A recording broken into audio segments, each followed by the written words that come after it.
रामायण के युद्ध के दौरान जब बजरंग बली अपनी गदा चलाते हैं तो रावण का सैनिक कुछ ऐसा बोल देता है कि बजरंग बली अचानक रुक जाते हैं। ये देखकर पास में खड़े लक्ष्मण जी चिंतित हो गए। उन्हें लगा कि यदि हनुमान ने उस राक्षस को नहीं मारा तो वह उन पर वार कर देगा। लक्ष्मण जी तत्काल आगे बढ़े और उस राक्षस पर बाण चलाने लगे, लेकिन हनुमान जी झट से उसके सामने आ गए और बोले कि नहीं लक्ष्मण भैया, मैं इसको नहीं मरने दूंगा। यदि आप इस पर ब्रह्मास्त्र भी चलाएंगे तो भी मैं इसके सामने खड़ा होकर रक्षा करूंगा। अब आप मेरी चिंता छोड़कर यहाँ से चले जाइए और कोई दूसरे राक्षस को मारिए। लक्ष्मण जी का स्वभाव बहुत ही क्रोधी था। वे यह सुनकर और अधिक क्रोधित हो गए। जब शाम को विश्राम का समय हुआ तो प्रभु श्री राम एक शिला पर बैठे थे। तभी वहाँ लक्ष्मण जी आते हैं और पीछे पीछे हनुमान जी आते हैं। लक्ष्मण जी बोले, भैया मुझे ये हनुमान का स्वभाव समझ में ही नहीं आता। रणभूमि में रावण का एक साधारण सैनिक आ गया और इन्होंने स्वयं को उसके आगे झुका दिया और कहने लगे कि मैं स्वयं उसकी रक्षा करूंगा, यहाँ तक कि उसकी रक्षा के खातिर वह ब्रह्मास्त्र से भी टकरा जाएंगे। ये कैसी धुन है जो स्वयं दुश्मन का साथ दे रहा है। राम जी मुस्कुराए और हनुमान से पूछने लगे,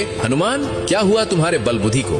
रण में अपने दुश्मन को क्यों क्षमा कर दिया? तब हनुमान जी निडरता से बोले, प्रभु जब मैंने उस पर प्रहार किया तब उसके मुख से भयवश हे राम निकल पड़ा। राम नाम सुनकर तो मैं स्वयं को भी भूल जाता हूँ, फिर चाहे कोई शत्रु ही क्यों ना हो।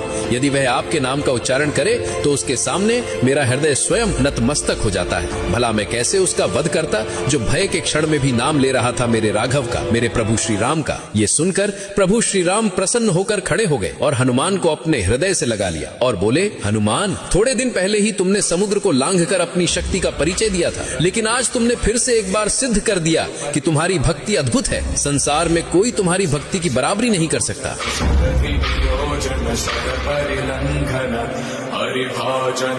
अगर इसी तरह पौराणिक फैक्ट और नॉलेजेबल वीडियो पाना चाहते हो तो फॉलो जरूर करना। हर हर महादेव, जय श्री राम।